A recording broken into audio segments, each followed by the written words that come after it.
Hello दोस्तों, welcome back to the channel Srishti study point. और आज हम जानेंगे एग्ज़ाम पैटर्न और सिलेबस किसका। एपीएस क्या है? यूपी पीएससी के थ्रू वैकेंसी निकली हुई हैं, इसका जाके बच्चे फॉर्म भर सकते हैं। एपीएस का मतलब है एडिशनल पर्सनल सेक्रेटरी, ठीक है। इसका तो इसको आप जो है अपर निजी सचिव हिंदी में कहते हैं।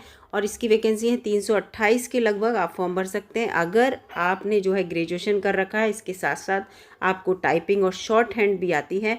इसके साथ साथ आपके पास CCC का, ये तीनों चीज़ें अगर आपके पास हैं तो आप फॉर्म भर सकते हैं इसका। और आपकी उम्र जो है 18 से 40 वर्ष हो और कैटेगरी वालों को 45 वर्ष, ठीक है। तो आप इस फॉर्म को भर सकते हैं। आज हम इसकी एग्ज़ाम पैटर्न और सिलेबस को बहुत अच्छे से समझेंगे। और जो बच्चे तैयारी कर रहे हैं वो इस वीडियो को पूरा देखिएगा, जिससे कि उनकी तैयारी अच्छे से चले। और जो इसके जो एग्ज़ाम होगा वो कितने चरणों में होगा पहले हम ये जानते हैं। तो इसका एग्ज़ाम जो होगा वो होगा 3 चरणों में। वीडियो को पूरा देखिएगा दोस्तों। वीडियो अच्छी लगे तो लाइक कीजिएगा, चैनल पे नए हो तो सब्सक्राइब भी कर लीजिएगा। इस तरह की सारी वीडियो मैं चैनल पर अपलोड करूँगी। इसके साथ साथ अभी मैं आगे भी बताऊँगी ये वीडियो आपके लिए क्यों इम्पोर्टेंट है। देखिए, 3 चरणों में इसकी परीक्षा होगी। पहले चरण में, दूसरे चरण में और तीसरे चरण में। पहले चरण में जो परीक्षा होगी उसको आपको पास करना बहुत ज़रूरी है। कितने % नंबर से, ये भी याद बता दूं मैं आपको। अगर आप जनरल कैटेगरी में हैं, ओबीसी में हैं, ईडब्ल्यूएस में हैं तो आपको 40% नंबर हाल में लाने होंगे।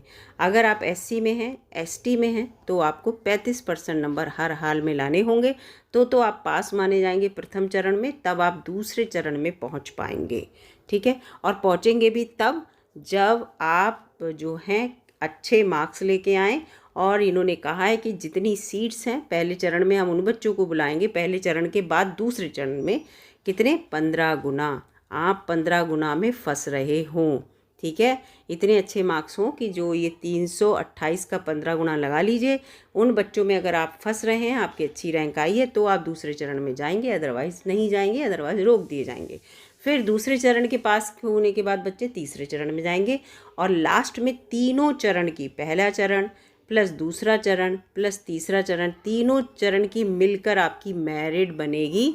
और उस कट ऑफ में अगर आप 328 बच्चों में फंसते हैं तो आपको नौकरी मिलेगी, ठीक है। इतना समझ में आ गया।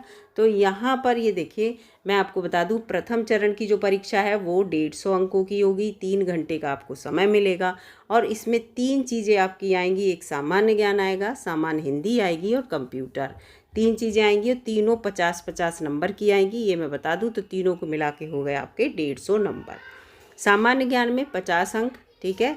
अब ये देखिए यहाँ पर पूरा दे रखा है, इसके साथ साथ पूरा दे रखा है। देखो ये दिया पूरा, टोटल कितना हो गया? 150। और प्रथम चरण के पास होने के बाद 15 गुना अभ्यर्थी सफल हो घोषित किए जाएंगे। और सफल अभ्यर्थी ही द्वितीय चरण में पहुँचेंगे, बता दिया।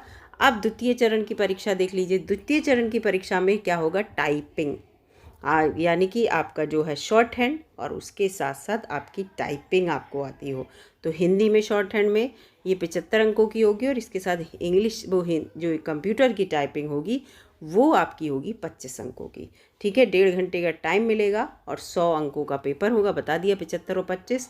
और अगर इन दोनों पेपरों में आप पास हो जाते हैं तो जितने भी बच्चे पास होंगे, जो भी ये मानक तैयार करेंगे, उन सारे ही बच्चों को तृतीय चरण की परीक्षा देने को मिलेगी। इसमें गुना का कोई वाली बात नहीं है।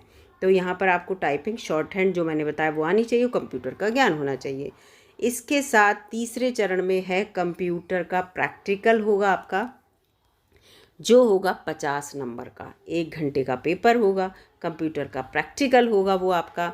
और फिर आपका जो चयन होगा वो किस आधार पे होगा? ये लिखा है, उपर्युक्त चयन तीनों चरणों की परीक्षा के अंकों को जोड़कर श्रेष्ठता के आधार पर किया जाएगा। जो ऊपर पहुंचेगा रैंक में, 328 बच्चों के बीच में आ जाएगा, वो सेलेक्ट हो जाएगा लास्ट में।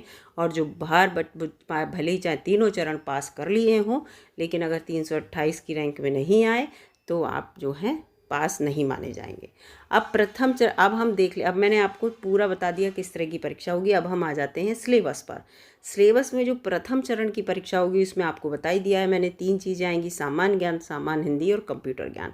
अब यहाँ पर मैं आपको बता दूँ, सामान्य हिंदी की जो क्लासेस हैं, मैं चैनल पर इसकी वीडियोस जो है वो अपलोड कर दूँगी, आप जाके देख लीजिएगा। मैं कोशिश करूँगी कि कल से ही अपलोड करने लगूँ। इसके साथ साथ सामान्य ज्ञान की भी कोशिश करूँगी कि अपलोड कर दूँ, तो वो आपका जो है उसका हेडेक आपका काफ़ी हद तक कम हो जाएगा।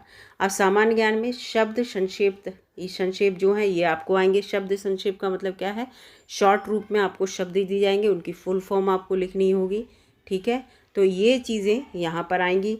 प्रसिद्ध पुस्तकें और लेखक जितना भी है, चाहे वो आधुनिक पुस्तकें हों अभी लेटेस्ट, और चाहे हिस्ट्री वगैरह की पुस्तक हों, आपको सारी जितनी अच्छी इम्पॉर्टेंट पुस्तकें हैं वो सारी याद कर लीजिएगा और उनके लेखक। इसके बाद आ जाता है इतिहास। इतिहास में आपको एंशिएंट हिस्ट्री भी पढ़नी है, पूरा स्टार्टिंग से लेकर आपको हड़प्पा कालीन से लेकर पूरा पढ़ते चलना है।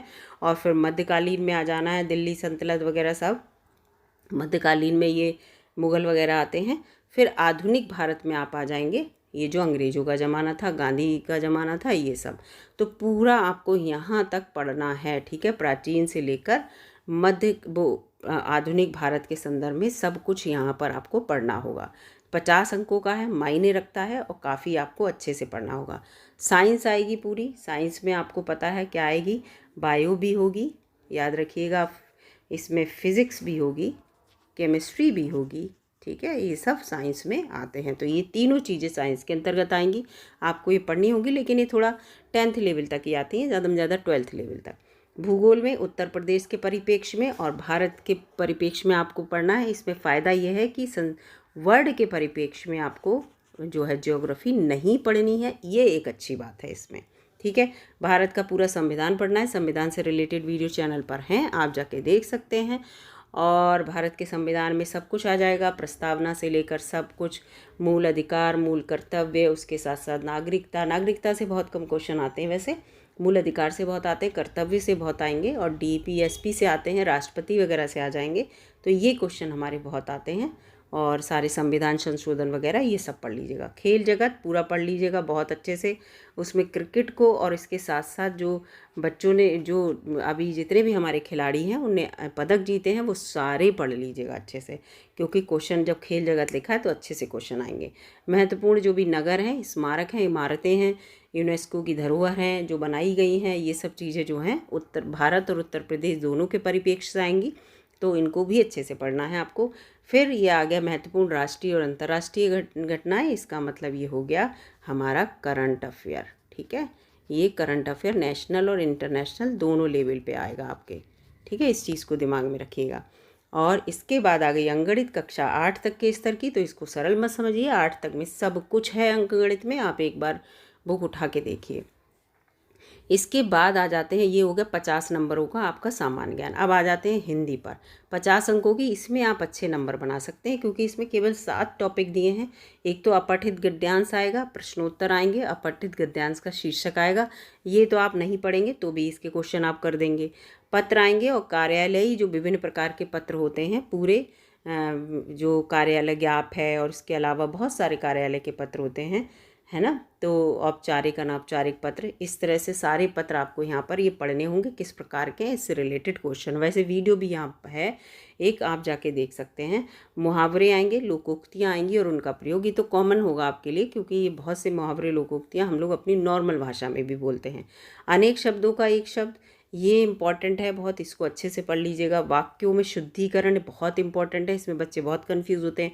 पर्यायवाची और विलोम शब्द, देखिए 2 चीज़ें एक साथ दे दी हैं एक ही में, 6 वाले कॉलम में। तो विलोम शब्द की वीडियो मैं चैनल पर अपलोड करूँगी, सबसे पहली वीडियो, आप चाहें तो देख सकते हैं जाकर, ठीक है। उसके साथ है शब्दों का अर्थ, हिंदी से अंग्रेजी में बनाना है। हिंदी के शब्द दे रखे होंगे, उन्हें अंग्रेजी में कन्वर्ट करके बनाना है। इसका मतलब आपको ऑप्शन दे रखे होंगे दोस्तों, 4 ऑप्शन दे रखे होंगे कि इस हिंदी के वर्ड का अर्थ, सटीक अर्थ क्या होगा, क्योंकि ये बहुविकल्पीय पेपर होगा, इस चीज़ को याद रखिएगा। ये जो पेपर है आपका बहुविकल्पीय होगा, इसमें मल्टीपल चॉइस क्वेश्चन आएंगे। इस चीज़ को अंग्रेजी से हिंदी में कक्षा 10 के स्तर के होंगे ये सब। तो ये टेंशन मत लीजिए, ऑप्शन दे रखे होंगे, आपको ऑप्शन पे टिक लगाना है। कंप्यूटर ज्ञान में देखिए 50 अंक का है, बहुत इंपॉर्टेंट है। Basic knowledge of working on Windows system, platform on desktop and laptop with peripheral like printer, scanner, microphone, speaker, ठीक है। इन सब के बारे में आपको जानकारी होनी चाहिए। फिर है working knowledge of Microsoft office package, जैसे कि ये माइक्रोसॉफ्ट वर्ड है, एक्सेल है, पावर पॉइंट एक्सेट्रा, इन सब की आपको अच्छे से नॉलेज होनी चाहिए। इनसे रिलेटेड क्वेश्चन आपको MCQ की फॉर्म में मिलेंगे।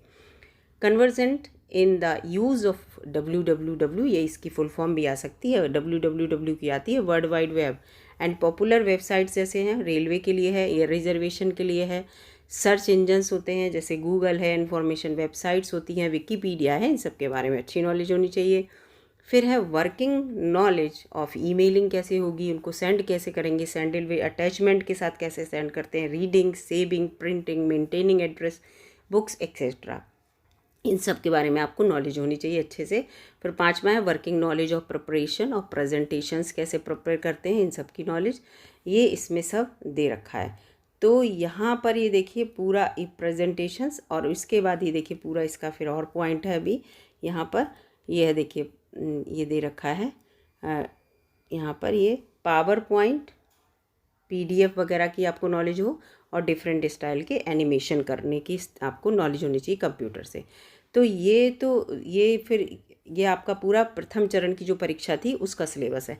अब द्वितीय चरण की जब परीक्षा में आप आएंगे तो उसका सिलेबस क्या होगा, तो आशु लिपि हिंदी में आपको 75 अंक पता है, यानी कि 80 शब्द प्रति मिनट डिक्टेशन बोली जाएगी, 5 मिनट का होगा डिक्टेशन, और 60 मिनट आपको उसके लिए मिलेंगे, यानी कि 1 घंटा मिलेगा, आप उसको अच्छे से पूरा वो कर सकें।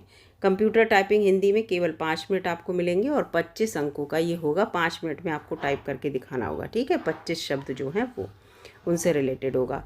फिर तृतीय चरण की इसमें कंप्यूटर प्रैक्टिकल है, और जो आपने कंप्यूटर पढ़ा प्रथम चरण की परीक्षा के लिए वही यहाँ पर आपके लिए प्रैक्टिकल में काम आने वाला है, बस अच्छे से पढ़ लीजिएगा इसको। यहाँ पर है working knowledge of emailing, sending end sending, आगे देखिए attachment, reading, saving, printing, maintain address and book, लेकिन यहाँ आपसे प्रैक्टिकल करवा के देखा जाएगा, ये याद रखिएगा, कंप्यूटर पे आपको बिछाया जाएगा। Convergent in the use of www and popular website जितनी भी हैं ये पूरी दे रखी है, मैं पहले ही बता चुकी हूँ। हैंड ऑफ माइक्रोसॉफ्ट ऑफिस, ये सब वर्ड, एक्सेल, पावर पॉइंट पे आपसे काम कराया जा सकता है। डॉक्यूमेंट राइटिंग कराई जा सकती है for mailing, punctuation, insertion of table diagram, फिर making of power point presentation आपसे बनवाया जा सकता है। यूज़ ऑफ फॉर्मूले and calculation on Excel sheet पे आपसे ये सब कैलकुलेशन वगैरह कराई जा सकती है, ठीक है। अब आशुलिपि कौशल और टंकड़ की परीक्षा हेतु आपके लिए ये वाले फॉन्ट दिए जाएंगे, कृतिदेव 10 फॉन्ट के साथ मंगल फॉन्ट का भी विकल्प आपको दिया जाएगा। ये फॉन्ट आप लोगों को पता होंगे, ये देख लीजिएगा। तो ये पूरा मैंने आपको यहाँ पर डिटेल में पूरा सिलेबस बता दिया APS का। एडिशनल पर्सनल सेक्रेटरी यानी कि अपर निजी सचिव, जो कि UPPSC के थ्रू वैकेंसी आई हैं, और आपको 3 विभागों में सचिव बनने का मौका मिलेगा, किसी भी विभाग में आपको पद मिल सकता है। तो वीडियो आपको कैसी लगी ज़रूर बताइएगा दोस्तों। वीडियो अगर अच्छी लगी तो लाइक कीजिएगा, और चैनल पर बने रहिएगा, इससे रिलेटेड आपको जितना भी मैं सिलेबस कराने की कोशिश करूँगी ज़रूर कराऊँगी। मिलूँगी अगली वीडियो में, तब तक के लिए नमस्कार दोस्तों।